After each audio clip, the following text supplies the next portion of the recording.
And you know, I got to talk about the LA Lakers. Oh my gosh. So I was at Lakers-Warriors Thursday, and it was a bit of a funeral at the crypt. It felt sad. The Lakers just looked out of sorts. Luka had his worst game with the Lakers Thursday night. And all of a sudden, it's like, oh, here come the Warriors. We'll get to the Warriors. Had the Lakers bounce back. They beat the Pelicans Friday. Nobody cares. Irrelevant game. So Sunday, they go to OKC. Mighty OKC. Everybody's favorite. They got the MVP. They're going to win like 65, 68 games. And what did the Lakers do? If you guys were watching, if you switched over when UConn started destroying South Carolina, you watch the Lakers. They put on a clinic. And I know everybody loves to talk about Lou Dort and the Dorture chamber. Well, he tried to guard Luka yesterday, and Luka was getting basically a deep tissue massage at a day spa. He roasted Lou Dort. Chet Holmgren had no chance. Look at that. Step back three over the 7-footer. Plot out. I mean, folks, the Lakers had one of the great three-point shooting days in franchise history. I think they tied a franchise record for threes. At one point in the first half, they were 12 of 15. But why was that happening? Because Luka Doncic owns the OKC Thunder. He does. I'm sorry. I hate to admit it, but Luka, with Dallas last year, extinguished OKC. It was a masterful series for Luka, and he did the same yesterday. They tried the hard doubles. Luka made the right pass. They tried the big guys. Step back three, just in their face. Lou Dort one-on-one. I know. Hey, Cowherd's buddy Bill Simmons is like, Lou Dort, Defensive Player of the Year. You show that Lakers tape, he didn't do a damn thing. He could not stop Luka.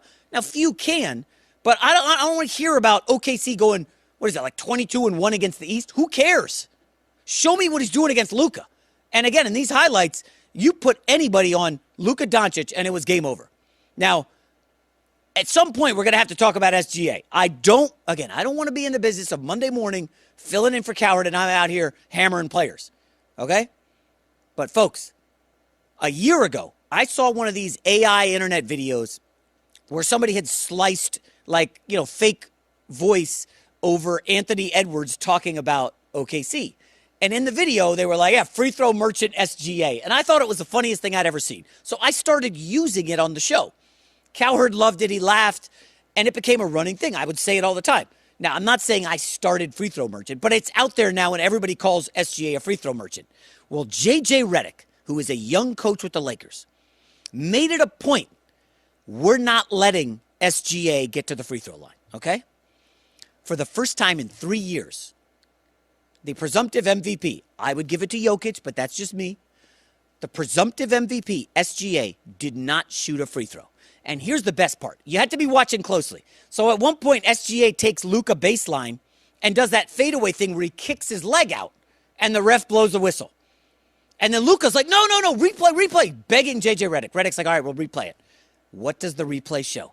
SGA was not touched. He stuck his leg out and drew the foul. Luka Doncic, a victory. And I know it's a small point, and it's one data point in a huge game and a big season. But that proved to me that SGA is the kind of guy who gets all the calls. And if you watch closely, he kept driving all game long, and he would miss his shot. I think he was like 12 of 25. He would miss his shot and look to the refs. Where's the whistle? What's going on? He got no free throw attempts. The Lakers sent a message, and I know everybody's, Jay, who cares about this game? It does. Okay, fair enough. Yeah. If you want to say it doesn't matter, it doesn't count, that's fine. Here's the reality. The Lakers want to avoid the play-in. They've almost done that. They needed a split against OKC. They match up again tonight. They needed a split. Now, the Lakers got their victory. They were probably out celebrating. I wouldn't be shocked if we saw, like, the Lakers backups play or a lot of minutes for Bronny and the end of the bench guys. Maybe they get a lot of effort tonight. Lakers sent notice to OKC. Hey, guys, we're not afraid of you. Now, some of us have been saying that for months. OKC, really, really good regular season team. But I don't know if they can do it in the playoffs. Folks, we've seen James Harden dominate a regular season. They had to change rules so that James Harden couldn't do that pull-through and keep getting to the line. And what would happen every postseason? Inevitably, there would be a James Harden meltdown game where he couldn't get to the line, wasn't getting the whistle, it got in his head. I saw that from OKC yesterday. This is a really good regular season team. I don't know if they can do it in the playoffs. And that's why I like the Lakers, who everything went in their favor yesterday, right? The Warriors lose, we'll do them soon. The Nuggets lose, Lakers win. Lakers headed for the 3 seed, headed for the Western Conference Finals. Sorry, Houston, I hate to do it. And it's just going to be a glorious postseason run for LA. Here we got the standings on the screen. If the Lakers get the 3, they would, well, hopefully not face the Warriors in the first round. Hopefully it'll be Minnesota, anybody but the Warriors. And then it's Houston, and then they're on to the conference finals. But a great, great Sunday for the Lakers, Alex. I don't want to get too excited, but listen, it's Monday. It's the Lakers. It was a great win.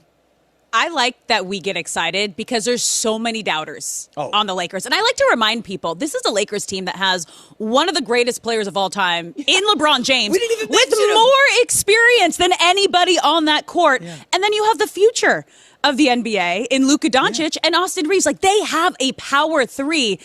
And everyone was like, whatever, like, washed. No, they're not. Yeah. LeBron is not. He is one of the best players on that court, if not the best, especially late in the game.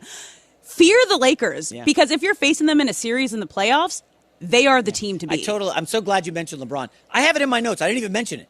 LeBron didn't attempt a free throw yesterday. He didn't even have to attack the basket at all. That's beautiful for him, though. Yeah. So that's he could be rested and play a lot tonight. Folks, LeBron, I did look this up. This is only the second time this season he did not attempt a free throw. The other was in a blowout over the Spurs. So LeBron not driving. He's rested. Folks, Lakers are dangerous, Alex.